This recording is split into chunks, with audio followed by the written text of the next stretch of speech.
Moelen met Pelt, welkom. En we hebben vandaag weer een bijzondere gast.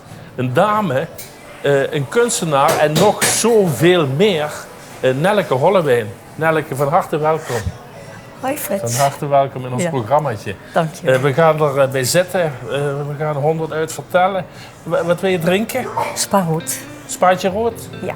Loes, spaarrood? Hebben we wel, hè? Moelen met Pelt.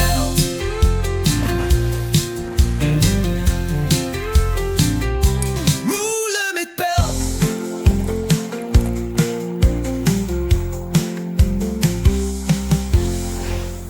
Nelleke Hollewijn. Ja. Heel fijn om met je te praten.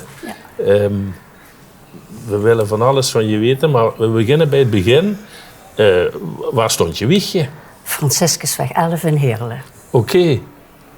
En dat... En ik ben echt trots.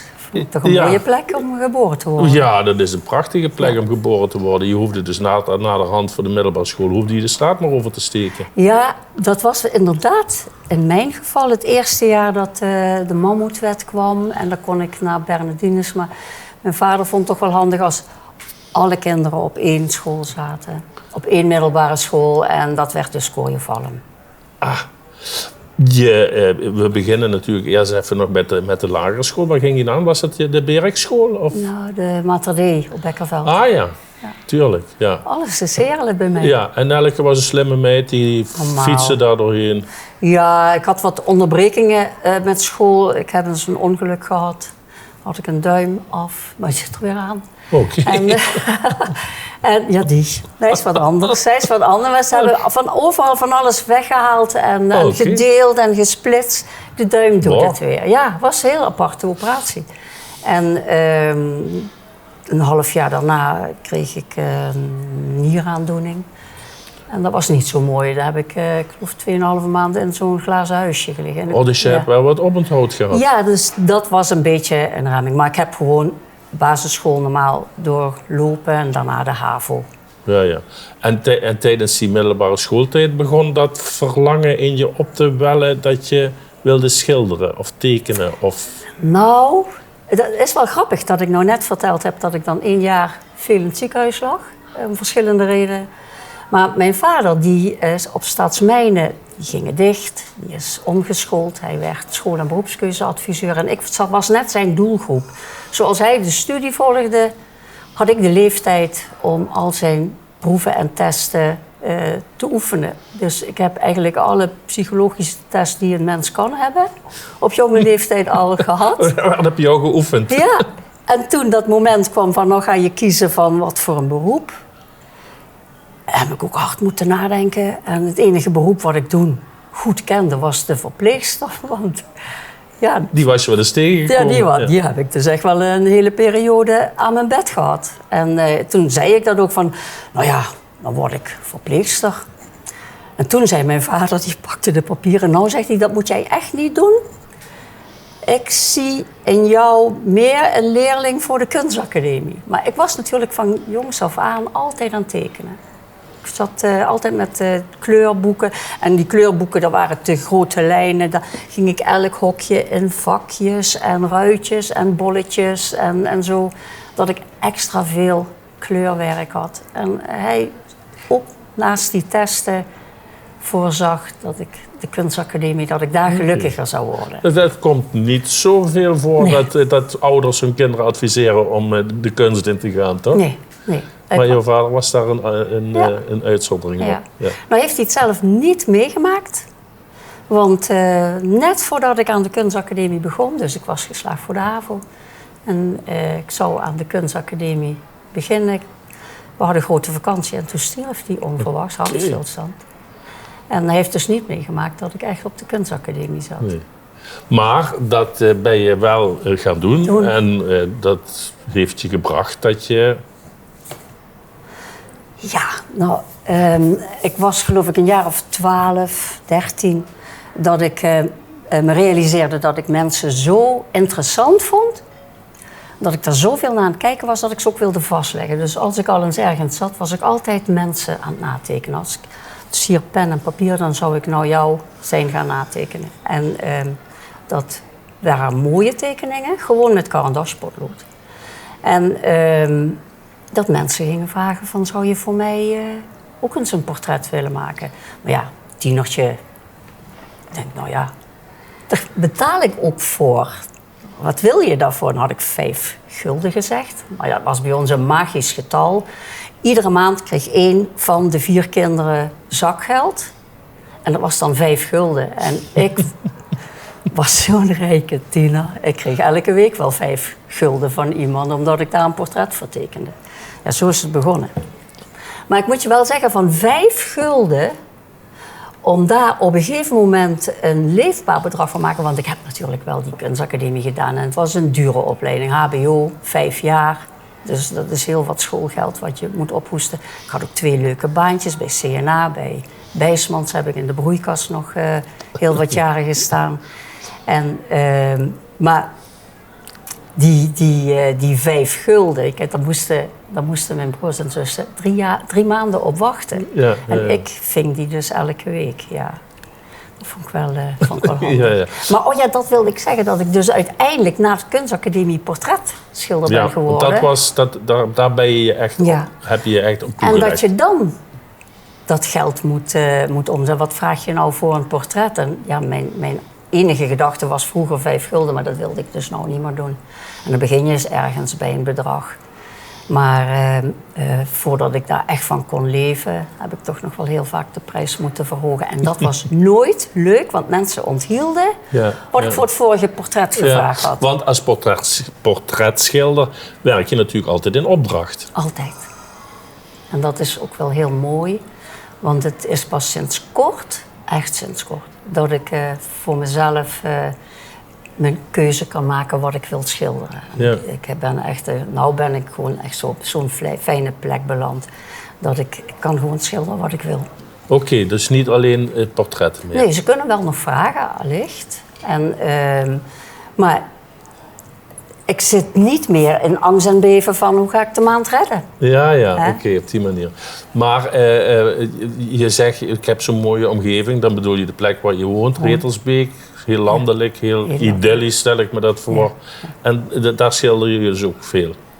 Ja, alleen maar. Ja. En ik geef iedere vrijdag les op Park Emstrade, maar dat gaat ook al van 20 jaar geleden. Dat is het klasje wat je op een gegeven moment bent begonnen. Ja, daar werd ik voor gevraagd. Of ik kreeg een tip dat de dames en heren van Park Emstrade graag schilderles wilden hebben bij de service van Park Emstrade. Dus er werd ook gekaart en gesjoeld en leesclub en breiklub. Het is een van de activiteiten zeg maar, voor de bewoners daar. Heel veel bewoners die vroegen van, kunnen we niet ergens schilderles krijgen? En dat is een vaste prik geworden? Ja. Al lang? Ik denk zeker 20 jaar. Ja. En dat doe je nog steeds. En dat blijf je... is de waardevolste bezigheid voor mij. Die 80, 90-plussers, wat ik daar allemaal heb zien ontstaan. Stel je ook voor, hè? Dus zo'n 90-jarige dame die voor het eerst... Dus het was een van mijn eerste leerlingen. Nee, was mijn eerste leerling, maar het was een klasje van 12, 13 dames en heren. En je gaat beginnen. En ik heb ook gevraagd van, zullen we vooral geen theorie doen, want voordat we dat helemaal onder de knie hebben, ik bedoel die leeftijd. Ja. Mensen willen gewoon plezier hebben. Jullie willen schilderen en begin maar aan iets te schilderen. En dan was er ook zo'n 90-jarige dame en die wilde al haar leven lang schilderen, maar het mocht niet van haar man. Oh. Nee, want dat was not done in die kringen. Ze werd opgeleid om sigaren goed aan te bieden en te knippen en kopjes koffie in te schenken.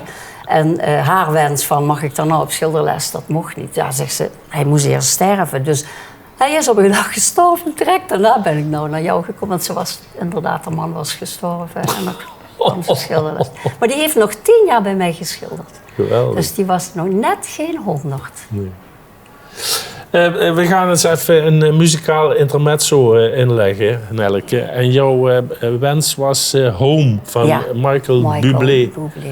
Omdat je daar een goed gevoel van krijgt. Ja, het is wat met dat nummer. Maar kijk, Michael Bublé die bezingt natuurlijk I Wanna Go Home. En hij schrijft ook dat hij tussen miljoenen mensen zich alleen voelt. Dat zijn uitspraken die heb ik zelf ook gedaan. Dat is de link met het liedje. En alleen heb ik het niet zozeer dat ik voor een vrouw of voor een man thuis wil komen, omdat ik aan de andere kant van de wereld zou zitten. Dat allemaal niet.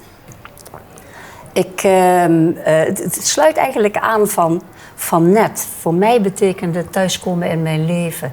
En ik weet niet of er net een verschil was op mijn gezicht. Het moment dat ik niet langer vast zat aan de schilderopdrachten. Dat schilderen als een marionet, precies zoals de opdrachtgever het wil. Maar dat moment dat je realiseert, je hebt niet meer die zware vaste lasten. En je hebt geen kinderen meer om je heen. Of een andere die je moet verzorgen. Maar dat je op kan staan en zelf mag bedenken wat je wilt schilderen. Zoals de bevrijding. En ik kan abstract, ik kan heel verfijnd. Ik heb mijn laatste schilderij, heb ik fine art gedaan. Daar heb ik een jaar op geschilderd. Is heel mooi. Ik heb hem alleen nog niet thuis. Het is bij de inlijsterij, maar daar heb ik fine art. Dus dat het kleinste detail. Dan zeg je van, ja, al mijn portretten leken, maar dat is meer realistisch schilderen. Ja. Dan vind ik fine art nog een stapje verder. En ik heb genoten. Oké.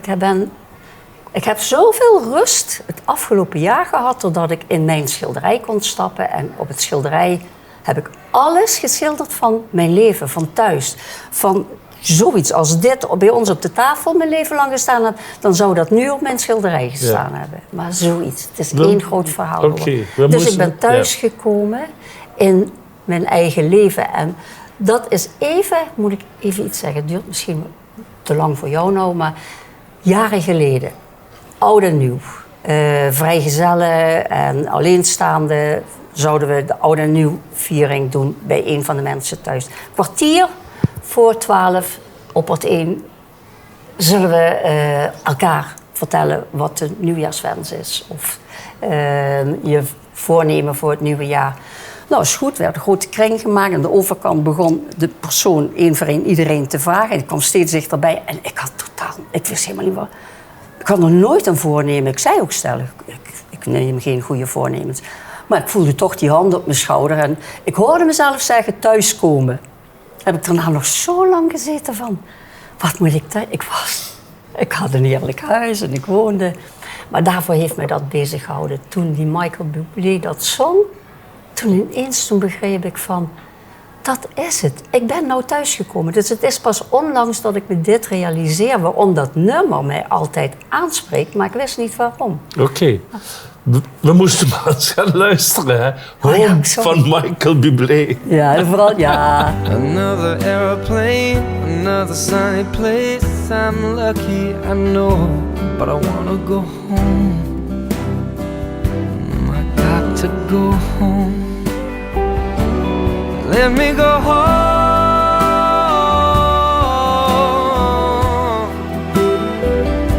I'm just too far from where you are. I wanna come home. Michael Bublé hebben we gehoord. Op een gegeven moment in jouw leven kom je een Wil Hoebe tegen. Ja. Bestuurder, puur zang, man van de wereld. Jullie hebben inmiddels al heel lang een relatie en je wordt me daar ineens First Lady van Voerendaal. Ja. Hoe was dat dan? Ja, gek. Ik heb al van jongs af aan gezegd dat ik blij ben met mijn oudere zus, zodat ik de tweede plaats heb, want de eerste is niks voor mij. Dus toen ik die titel kreeg, ja, is wel apart natuurlijk. Maar ik heb het nooit zo gevoeld hoor. Nee, want je bent natuurlijk je bent kunstenaar en dat straal je ook wel een beetje uit, vind ik. Maar dat past natuurlijk niet in het beeld wat je van een burgemeestersvrouw hebt. Nee. Dat bedoel ik eigenlijk meer. Ja. Hoe heb je je daarin gevoegd? Of heb je daar gewoon je eigen stijl vastgehouden? Ja, nou, ik zie nog de dag dat het begon. Hè. Dus hij wordt beëdigd en hij krijgt de keten om en dan komt de receptie. En iedereen feliciteert hem, ik sta daarnaast, met hele pijnlijke schoenen aan en een glimlach op mijn gezicht. Ja. En je wil niet weten hoeveel mensen mij een handje gaven en zeiden van, zo, nou bent u hem kwijt. En ik dacht van, zo lang heb ik hem nog eigenlijk niet. waarom dat dan? Hè? Dus dan was het van het vak burgemeester is toch wel alles opeisend. En ik had een beetje zo'n hippie-poera gevoel. Ik had eindelijk een man die de hele dag doorwerkte, waardoor ik de hele dag in het atelier kon zitten. Dus ik vond dat niet zo'n probleem. En ik heb ook eigenlijk 10 jaar lang daar niet zo onder geleden, hoor. Maar het geeft natuurlijk ook heel veel verplichtingen. Ja. Ik bedoel, jullie moeten heel vaak aantreden. Al is Ja. het op de 100ste verjaardag van die Ja. mevrouw uit Ransdaal. Ja. Of de Lintjes, of noem Ja. maar wat op. Daar Ja. hangt wel heel veel verplichting aan vast. Ja. Nou, dat heb ik wel tegen mezelf gezegd, dat ik dat zou doen. Als hij burgemeester is, heeft Wil dat ook opgesomd. Dus dat hoort er wel allemaal bij. Dat ik zei van, dat gaat ook 10 jaar heb je. Als je 10 jaar volhoudt, dan hou ik dat 10 jaar ook vol. Dus dat hebben we zo gedaan. Ja, vanuit het Heerlense hier heb ik altijd een beetje tegen jullie aangekeken. Van het is natuurlijk ook een beetje onconventioneel stijl. Ze zullen daar wel hun draai aan geven. Ja. En dat is naar genoeg verlopen, geloof ik, ook voor de burgerij. Het is heel erg leuk gegaan, leuke mensen ontmoet. En ik heb ook wel het idee dat alle mensen... Ja, dat was inderdaad zo dat mensen zeiden van hoe leuk ze het vonden dat ik als vrouw zoveel naast de burgemeester stond. Oké. Dat stellen ze daar toch wel heel erg op prijs. Het is natuurlijk ook niet altijd even gezellig geweest, want er kwam op een gegeven moment ook een periode dat er nogal wat dreiging hing. Ja. Dat was dan toch niet zo fijn. Ja. Ja, die dag die herinner ik me ook nog. Het was de eerste... Eigenlijk begon die mooi. Ik had zelfs foto's gemaakt, dus ik maak wel veel foto's. Van de eerste sneeuw. En Wil rijdt nog weg. En ergens... Ja, de tweede helft van de middag van die dag kwam hij terug. En hij was er nog niet. Hij was nog niet thuis. Ik kreeg een telefoontje. Zei hij, Nelleke, ik ben op weg naar huis. Ik had graag dat je je jas aandeed en even buiten komt staan dat ik je oppik. Nou, zo'n verrassing had ik nog nooit gehad. En ik dacht eigenlijk wat leuks. En dus stap in de auto. Ja, zegt hij, dan moet je heel goed opletten. Heel goed opletten. En ik ben maar op het letten, maar ik weet niet naar welke kant ik moet kijken. Dus we gaan daar de bocht om bij Kasteel Rivieren. Nou, zegt hij, en hier gebeurde het. En ik ben nog altijd aan het opletten. En mij viel ook niks in. Dus ik wist ook niet of ik daar een antwoord op moest geven. En toen zei hij van, daar komt een man met een geweer op me af. En ik moest afremmen, want ik moest eigenlijk de bocht om. Ja, Dat is, dan maak je wel wat mee. Ja, macaber. Ja, dus ik krijg het dan pas voor het eerst te horen. En nou, hij rijdt dan nog de bocht om. Want hij vertelde me toen ook dat hij wegdook achter het stuur en achter de bordes. En zo is hij al liggende de bocht omgegaan. Heeft nog een half stuk van die straat gereden. Is toen tussen een heg gaan parkeren. Ja, en toen drong het pas tot hem door. En toen is hij ook gaan bellen. En naar 112 geloof ik. En dat wist hij niet meer. Hij was zijn eigen voicemail aan het bellen. Dus ik kreeg de hele tijd zijn eigen stem. Hij snapte niks meer. Het hele systeem Ja, lag overhoop. toch wel natuurlijk een heftige ingreep. Ja.